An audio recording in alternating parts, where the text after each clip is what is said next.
किसी व्यापारी के पास एक गधा था, जिस पर व्यापारी नमक लादकर मंडी में बेचने ले जाता था। मंडी तक जाने में उसे एक छोटी सी नदी से होकर गुजरना पड़ता था। एक दिन उसका पांव फिसला और वो नदी में गिर गया। व्यापारी ने उसे उठाने में उसकी मदद की। उसकी किस्मत अच्छी थी कि उसे चोट न लगी। नमक क्योंकि पानी में घुलकर बह गया था, इसीलिए गधे की पीठ बिल्कुल हल्की हो गई। उस पर कोई वजन ना रहा। व्यापारी ने भी घर वापसी का रास्ता अपना लिया। अब मंडी जाने का तो कोई लाभ ही ना था।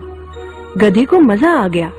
अगले दिन जब व्यापारी फिर नमक लादकर मंडी ले जा रहा था, तो गधा जानबूझकर नदी में गिर गया।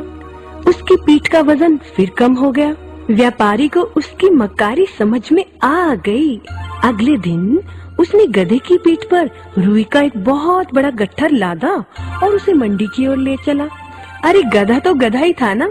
नदी आते ही उसने फिर वही चाल चली। अरे लेकिन बच्चों, ये क्या, रुई के गट्ठर में पानी भर गया और गधे पर लदा बोझ कई गुना बढ़ गया।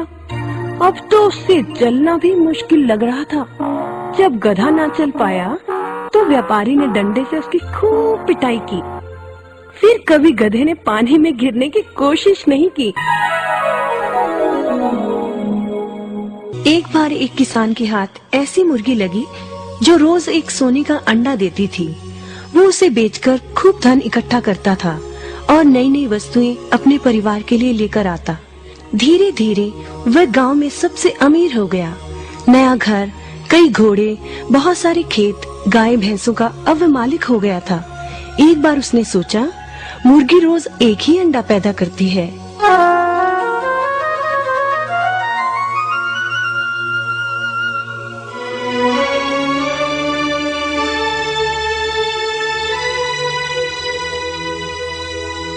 ना जाने उसके पेट में कितने अंडे हैं। लेकिन वह सारे अंडे निकाले कैसे? करना क्या है, उसका पेट काट डालते हैं और सारे अंडे निकाल लेते हैं।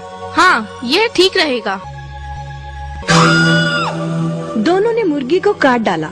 बस मिलना क्या था, जो रोज एक अंडा मिलता था उससे भी हाथ धो बैठे।